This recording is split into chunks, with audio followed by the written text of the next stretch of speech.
જે આ મોટો ઉત્સવ ઉજવાઈ રહ્યો છે, ક્યાં ઉજવાઈ રહ્યો છે, શા માટે ઉજવાઈ રહ્યો છે?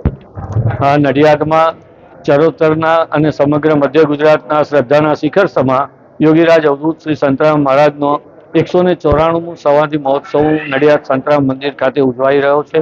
આગામી 1 ફેબ્રુઆરીથી 12મી ફેબ્રુઆરી સુધી ઉજવનાર આ ઉત્સવની વિગતો જન જન સુધી પહોંચે એટલે આજે જ મંદિરના નવ મહંત પરમ પૂજ્ય પ્રાતસ્મય રામદાસજી મહારાજે રૂબરૂમાં ઉપસ્થિત રહી અને બધા મીડિયા કર્મીઓને ખૂબ સરસ રીતે આશીર્વાદિત કર્યા છે, એમને પ્રેરણા આપી છે, એમને માર્ગદર્શન આપ્યું છે. 1 થી 9મી ફેબ્રુઆરી સુધી મોરારી બાપુની રામચરિત માનસની કથા રોજ સવારે 10 થી બપોરે 1 વાગ્યા સુધી છે.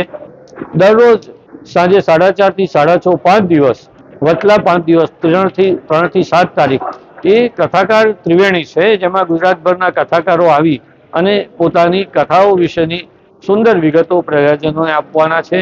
આ ઉપરાંત દરરોજ સવારે એક રાજ્યના અને રાજ્ય બહારથી આવેલા એક મહાન સંત મહાત્મા કથાકારનું આપણને આશીર્વચન વક્તવ્ય પણ કથાના વ્યાસ ઉપરથી એટલે કે કથા મંડપ પરથી જ મળવાનું છે. વિદેશથી હજારો ભક્તો સંતરામ ભક્તો આવી ચૂક્યા છે, એમની અલગ વ્યવસ્થા કરવામાં આવી છે. આખા પરિસરમાં છેક રોડથી બહાર અંદરના મંડપ સુધી બધે જ બેઠક વ્યવસ્થાઓ કરવામાં આવી છે. સીસીટીવી પણ મોટા મૂકવામાં આવ્યા છે અને હજારોની સંખ્યામાં અત્યારે જ અમે ગણી રહ્યા છીએ 15,000થી વધારે તો સંખ્યામાં આવે એટલી સગવડ કરી દેવામાં આવી છે. તો આવા વિવિધ ઉપક્રમોમાં આ કથાનો ઉત્સવ યોજાઈ રહ્યો છે. 12મી ફેબ્રુઆરીએ મહાપૂનમ છે, એ દિવસે સાકર વર્ષા અને દિવ્ય આરતીનો લાભ થશે. 1 ફેબ્રુઆરીએ ઉદઘાટનના દિવસે ગોવિંદગીરીજી મહારાજ અયોધ્યા મંદિરના ખજાનચી તેઓ ખુદ પધારી રહ્યા છે. મા કંકેશ્વરી દેવી પધારી રહ્યા છે, દેવપ્રસાદજી મહારાજ પધારી રહ્યા છે.